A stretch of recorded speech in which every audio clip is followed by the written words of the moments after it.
Hey guys, my name is Kim and today I'm doing another review for you. This one is a little bit old and I read it a little while ago, but I forgot to review it and I didn't have time. So I will be reviewing today Deadpool's Art of War. So Deadpool's Art of War is one of those little random one-off stories that Marvel is doing right now with Deadpool, which aren't really coinciding with the main storyline. So this one had 4 issues and I think the last one was either December last year or January, February, one of those.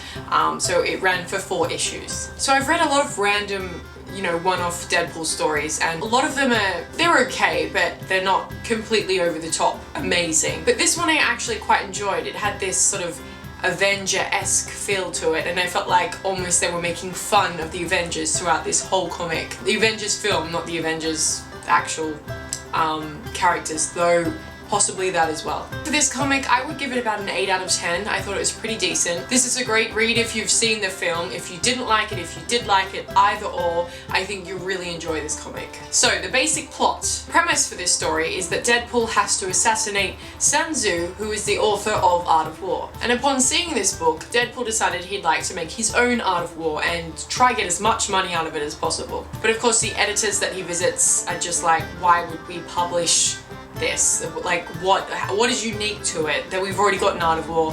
There's so many different translations of it, why would we do another one? So Deadpool decides in his crazy mind that he wants Earth to go to war so that he can autobiographize it in his own form of the Art of War. So first off, he starts with going to Asgard and really riles up Loki. Now this Loki that we see in this comic is basically the Loki I always have known and remembered. He's just this annoying little shit, though not very different from the movie, I guess, but this, not sort of a young adolescent Loki in the film. This one's, I think, a little bit more different, and actually in the comic they go through all the different Lokis that Deadpool is thinking about manipulating into, creating a war with Earth and Asgard. So Deadpool chooses the basic Loki, the one that everyone knows, and stage 1 he tries to pit him against Thor and Asgard. And with Deadpool as his right-hand man, he basically destroys Thor, and Thor is out of the picture. So Loki finally takes over Asgard, something he's been wanting to do since the dawn of time. And while Loki is pretty content with sitting on the throne of Asgard,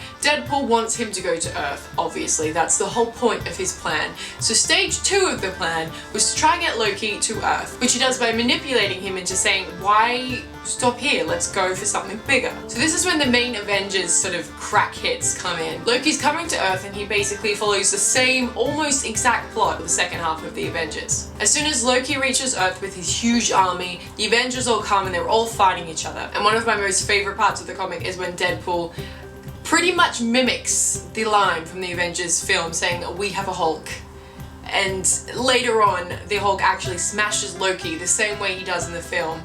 I think instead of puny god, he says dumbass or idiot or something like that. But that's why I liked this comic so much. It was almost like a parody of the Avengers with Deadpool at the helm of it, because who other character is going to be able to do this in a comic but Deadpool? So while this is all happening, Deadpool's, taking a step back, typing everything down on his laptop, preparing his book, just overseeing everything, all the chaos he's created, and is writing it in his Deadpool's Art of War, and his laptop gets knocked over and stomped on and broken, and this is when Deadpool goes ape crap crazy. I'm talking cray to the max. He flips his switch, goes and starts killing everything inside gruesomely, to the point that the actual heroes like Spider-Man and such are actually wondering if they should intervene and help the enemy.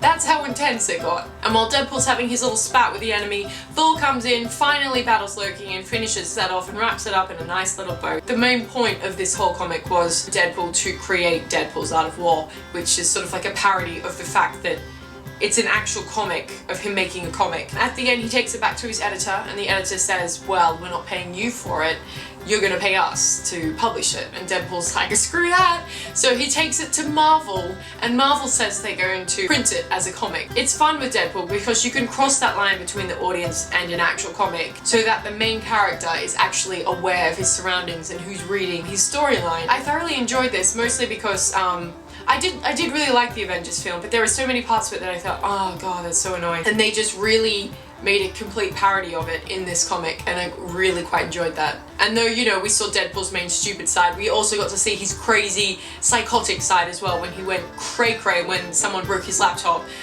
you know, writing up his whole book for ages, and then he just like spun out of control. And that's also a fun side of Deadpool that we don't tend to see a lot in the comics nowadays. But all in all, I really love this comic and I really enjoyed it. I gave it, as I said, an 8 out of 10. If you haven't read it, I highly suggest to do so because it's just really good. It's an enjoyable read. Thank you so much guys for watching this video today. I hope you have enjoyed. If you have read it, let me know what you thought of it down in the comments below. I will see you guys very soon. Bye!